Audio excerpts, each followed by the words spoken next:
నేను Kola Shekhar, assistant professor, Andhra లాయలా college. ఇప్పుడు అనువాద పద్ధతులు వివరిస్తాను. ఇందులో అనువాదం పరిచయం, అనువాదం నిర్వచనాలు, అనువాదం పద్ధతులు. అనువాదం అనేది భారతదేశంలో ఎప్పటి నుంచో జరుగుతున్నటువంటి ప్రక్రియ. ఇది తెలుగులో ఆంగ్ల సాహిత్య ప్రభావంతో వచ్చింది. ఆంగ్ల సాహిత్యం నుంచి తెలుగులోకి అనేక సాహితీ ప్రక్రియలు వచ్చాయి. ఉదాహరణకి కవిత్వం, కథ, నవల, నాటకం. ఇలాగే అనువాదం తెలుగులోకి ఆంగ్ల సాహిత్యం నుంచి వచ్చింది. ఆధునిక కాలంలో వచ్చినటువంటి ప్రక్రియ ఇది. ప్రపంచంలోని ఇతర భాషల్లో, అనేక భాషల్లో ఉండేటటువంటి సాహిత్యం, విజ్ఞానం అన్ని భాషలలోనికి వెళ్తుంది. ఇలాగా వెళ్ళటానికి కారణం అనువాదం. ఒక భాషలో ఉన్నటువంటి విజ్ఞానం, ఒక భాషలో ఉన్నటువంటి సాహిత్యం వేరే భాషల్లోకి వెళ్ళటం వల్ల పుస్తక ప్రియులు అన్ని పుస్తకాలను చదవటానికి ఇది ఉపయోగపడుతుంది. ఈ రోజుల్లో ఒక భాష నేర్చుకోవచ్చు, రెండో భాష నేర్చుకోవచ్చు, 3 భాషలు నేర్చుకోవచ్చు. అటువంటిది అన్ని భాషల్లోకి పుస్తకాలు లభిస్తున్నాయంటే దానికి మూల కారణం అనువాదం. అనువాదం అనే ప్రక్రియ సాహిత్య ప్రక్రియ ఆంగ్ల సాహిత్యంలోనికి తెలుగులోకి వచ్చింది.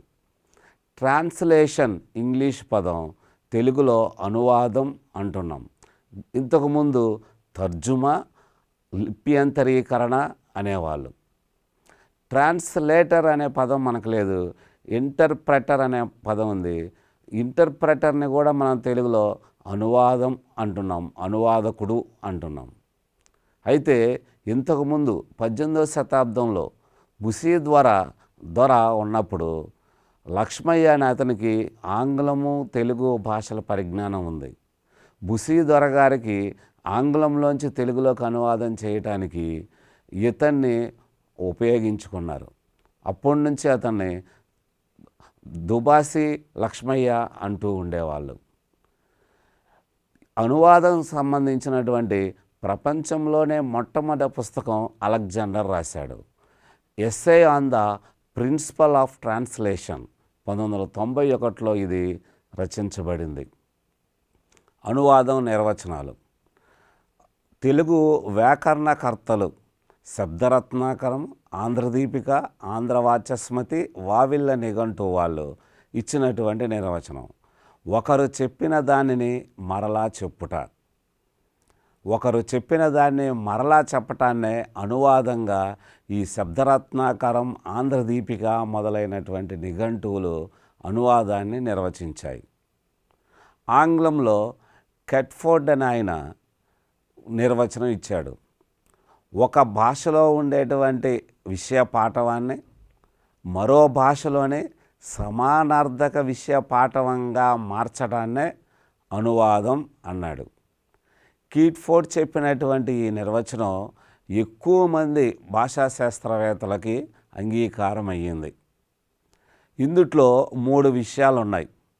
అనువాదానికి 3 విషయాల యొక్క పరిజ్ఞానం అవసరం.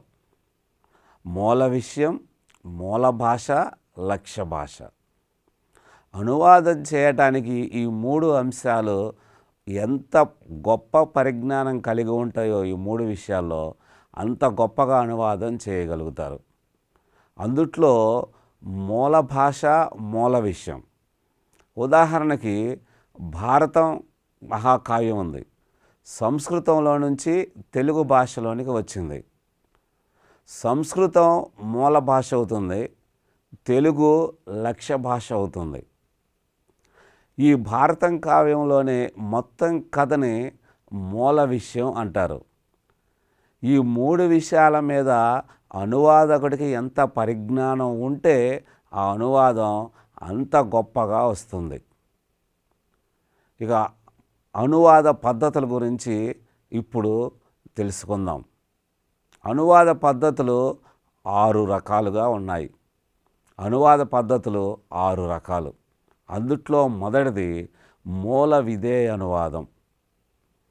పేరులోనే మనకి స్పష్టమవుతుంది. మూల విధేయ అనువాదం అంటే మూల గ్రంథంలో ఏవైతే విషయాల్ని చెప్పారో ఆ విషయాల్ని యథాతథంగా ఉన్నది ఉన్నట్లుగా లక్ష్య భాషలోనికి తీసుకురావటం.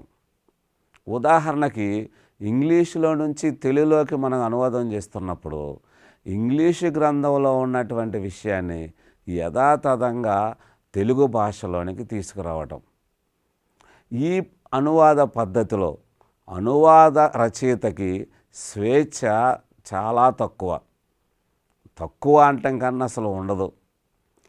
ఆనాటి కాలం అనువాద గ్రంథం ప్రాచీన కాలానికి చెందిందైతే ఆ గ్రంథంలో ఉపయోగించినటువంటి పదాలు, ఆ గ్రంథంలో ఉపయోగించినటువంటి పేర్లు, చెట్లు, చేమలు, జంతువులు, పక్షులు, వాటి పేర్లన్నిటినీ యథాతథంగా లక్ష్య భాషలోకి తీసుకువచ్చే పని ఉంటుంది. అవి ఇప్పుడు ఉండొచ్చు, ఉండకపోవచ్చు, వాటి పేర్లే మనకు తెలియకపోవచ్చు.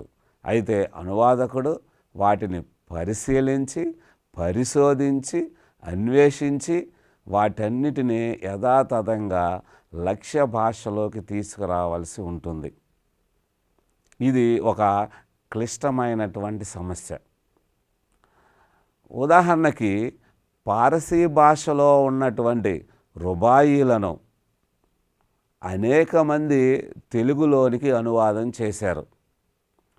దువ్వూరి రామిరెడ్డి గారు అందులో ఒకరు. వీరు ఈ రుబాయిలను పానశాల అనే పేరుతో అనువాదం చేశారు. రుబాయిలను తెలుగులోకి రాయప్రోలు సుబ్బారావు, స్ఫూర్తిశ్రీ, బెజవాడ గోపాలరెడ్డి, అద్దేపల్లి రామ్మోహన్ రావు మొదలైనటువంటి అనేక మంది రచయితలు అనువాదం చేశారు. ఇన్ని అనువాదాలలో దువ్వూరి రామిరెడ్డి గారు చేసినటువంటి పానశాల అనువాదమే గొప్ప పేరు సంపాదించింది సాహితీ లోకంలో. ప్రాచీన కాలంలో మనకి మహాభారతం తెలుగులోకి అనువాదించబడింది. కవిత్రయం దీన్ని తెలుగులోకి అనువాదం చేశారు. వీరు మూలాన్ని అనుసరించి మూల విధేయ అనువాదం ద్వారా భారతాన్ని తెలుగులోకి తీసుకొచ్చారు. ఇలాగా ప్రాచీన కాలం నుంచి నేటి వరకు అనేక గ్రంథాలు మూల విధేయ అనువాదంలో వచ్చాయి. ఇక రెండవది స్వేచ్ఛ అనువాదం. పేరులోనే మనకి స్పష్టమవుతుంది. స్వేచ్ఛగా అనువాదం చేసే పద్ధతి. ఇంతకుముందు చెప్పినటువంటి మూల విధేయ అనువాదానికి ఇది పూర్తిగా వ్యతిరేకం. యథాతథంగా రాయటం మూల విధేయ అనువాదం, స్వేచ్ఛగా అనువాదం చేయటం స్వేచ్ఛ అనువాదం. రచయిత అనువాదకుడు తనకు నచ్చినటువంటి శైలిలో, తనకు వచ్చినటువంటి శైలిలో పాఠకులను ఆకర్షించే విధంగా, శ్రోతలను ఆకర్షించే విధంగా అనువాదం చేస్తాడు. ఇక్కడ అనువాదకుడు ప్రతిభావంతుడైతే, శ్రద్ధగా అనువాదం చేస్తే అతనికి మంచి గుర్తింపు లభిస్తుంది. అనువాదం పట్ల శ్రద్ధ, అనువాదం చేసే గ్రంథం పట్ల ఆసక్తి, తీసుకున్న అంశం పట్ల పరిజ్ఞానం ఉంటే అనువాదం చాలా చక్కగా జరుగుతుంది. ఆ అనువాదకుడికి గొప్ప పేరు ప్రఖ్యాతలు వస్తాయి. ఉదాహరణకి ఆంగ్లంలో ఎలెక్స్ హెలీ అనే రచయిత రాసినటువంటి రూట్స్ అనే పుస్తకం తెలుగులోనికి సహవాసి అనే రచయిత 7 తరాలు అనే పేరుతో అనువాదం చేశాడు.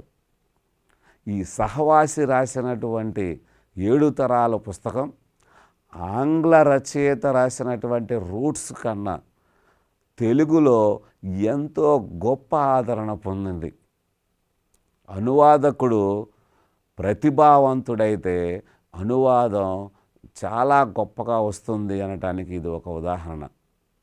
ఇక మూడవది, అనువాద పద్ధతుల్లో మూడవది నుడికారపు అనువాదం. పేరులోనే మనకి ఈ పద్ధతి స్పష్టమవుతుంది. ఇంగ్లీషు భాషలోని జాతీయాలు, పదబంధాలు, నుడికారాలు వాటిని తెలుగు భాషలోనికి వాటికి సమానార్థకాలైనటువంటి జాతీయాల్లో పదబంధాల్లోకి అనువదిస్తే దానిని నుడికారపు అనువాదం అంటున్నారు. ఇది చాలా కష్టమైనటువంటి పద్ధతి. అనువాద పద్ధతుల్లోనే అత్యంత క్లిష్టమైన పద్ధతి ఇది. ఒక భాషలో ఉండేటటువంటి జాతీయం, ఒక భాషలో ఉండేటటువంటి పదబంధం, ఒక భాషలో ఉండేటటువంటి సామెతలు యథాతథంగా తెలుగు భాషలోకి తీసుకుని రాలేము. దానికి సమానార్థకమైనటువంటి జాతీయాన్ని, సమానార్థకమైనటువంటి పదబంధాన్ని, దగ్గర సంబంధం ఉన్నటువంటి జాతీయాలను ఉపయోగించుకోవడం చాలా సందర్భానికి తగ్గట్టుగా అనువాదకుడికి కత్తి మీద సాము లాంటిది.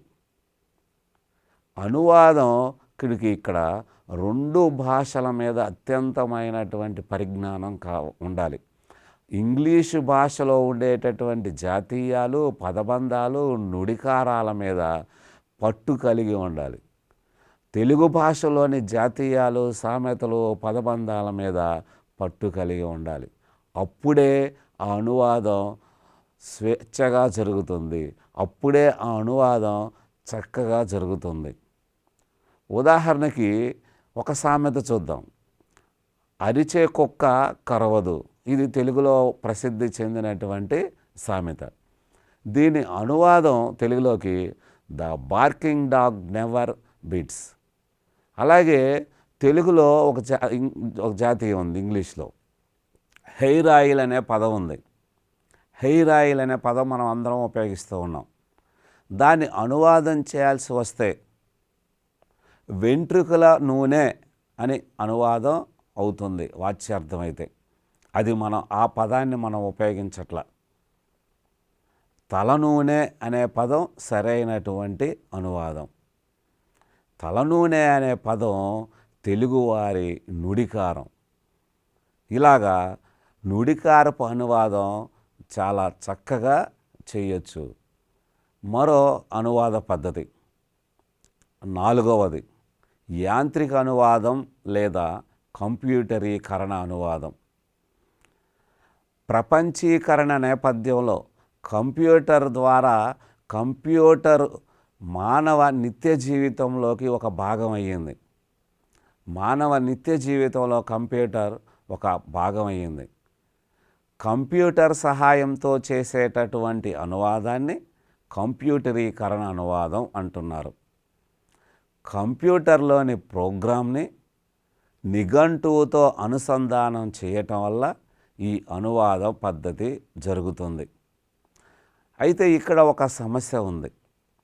కంప్యూటరీకరణ అనువాదం పదాన్ని బట్టి అనువాదం చేయదు. వాక్యాన్ని ప్రామాణికంగా తీసుకొని అనువాదం చేస్తుంది. ఇది ఏదో సాధారణ పుస్తకాలకైతే ఈ అనువాదం సరిపోతుంది. సాధారణ వాక్యాలకైతే ఈ అనువాదం సరిపోతుంది. కవిత్వం లేదా కథ ఇటువంటి లేదా శాస్త్ర గ్రంథాల అనువాదం చేయటానికి ఈ కంప్యూటరీక అనువాద పద్ధతి సరిపోవటం లేదు. సాహితీ ప్రక్రియలకి ఈ యాంత్రిక అనువాద పద్ధతి అంత అనుకూలంగా ఉండదు. యాంత్రిక అనువాద పద్ధతిలో అనువాదం చేసిన తర్వాత దానిని సరిచేసుకోవాల్సిన అవసరం ఉంటుంది.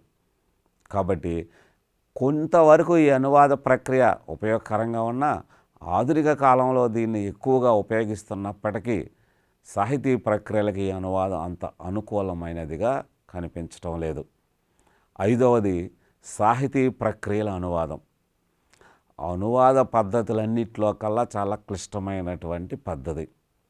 సాహితీ ప్రక్రియలైనటువంటి కవిత్వం, నాటకాలు, నవల, కథానిక వంటి వాటిని అనువదించటం. అందుట్లో ఇంకొక క్లిష్టమైన పరిస్థితి ఏంటంటే భావోద్రేకాలను అనువాదం చేయటం ఇక్కడ అనువాదకుడికి కత్తి మీద సాము లాంటిది. ఆధునిక కాలంలో శ్రీశ్రీ, కొడవగంటి కుటుంబరావు, ఏటుకూరి బలరామమూర్తి, పివి నరసింహారావు గారు అనువాదకులుగా ఈ ప్రక్రియలో పేరు పొందారు. ప్రాచీన కాలంలో కవిత్రయం, పోతన, నన్నయ, శ్రీనాథుడు, ప్రబంధ కవి, కవులు వీళ్ళందరూ అనువదించారు. పివి నరసింహారావు గారు విశ్వనాథ సత్యనారాయణ గారు రచించినటువంటి 1000 పడగల నవలని హిందీలోకి అనువదించారు. ఆ అనువాదానికి వారికి కేంద్ర సాహిత్య అకాడమీ అవార్డు కూడా లభించింది. ఇక చివరిది శాస్త్రానువాదం. శాస్త్ర గ్రంథాలను అనువదించే పద్ధతి, శాస్త్ర సాంకేతిక గ్రంథాలను అనువదించే పద్ధతి. ఇందుట్లో సాంకేతిక పదాలను అనువదించడం చాలా కష్టమైన పద్ధతి.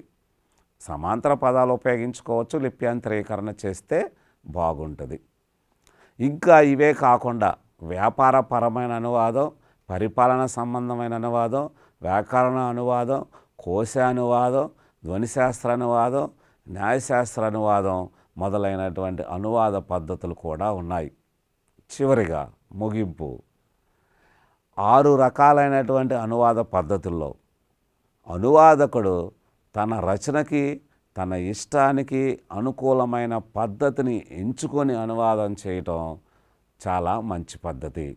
అలాగ అనువదించటం వల్ల మంచి రచన వస్తుంది. ఇప్పటి వరకు మనం చేసినటువంటి ఈ అంశంలో రాదగినటువంటి ప్రశ్న అనువాద పద్ధతులు వివరించటం. ఇది చాలా ముఖ్యమైనటువంటి ప్రశ్న. ఈ ఈ ఇంకా ఎక్కువ వివరాలు తెలుసుకోవాలంటే ఈ గ్రంథాలు పరిశీలించండి.